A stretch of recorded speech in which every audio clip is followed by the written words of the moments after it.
si entreu perquè us quedareu enganxats. Aquí ja tenim, mireu-la. El barcer o esbarcer, en ocasió se li dit també Barça. Barça és molt més que un club, aquí la tenim.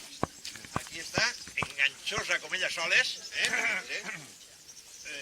invasora, però invasora, no hi ha manera de matar-la, amb unes flors fantàstiques, precioses, boniques de veritat, una rosàcia, i uns fruits comestibles. Les mores del barcer o d'esbarcer, les mores. Molt riques en propietats no únicament alimentàries, sinó medicinals, etc. Tot aquí un catàleg. I la flor fa nèctar que fa una bona mel. Una planta també melífera. Això sí, però ella cobrit no hi ha manera de penetrar. Fan bardisses, el que es diu una bardissa és un mur impenetrable vegetal. Fan bardisses.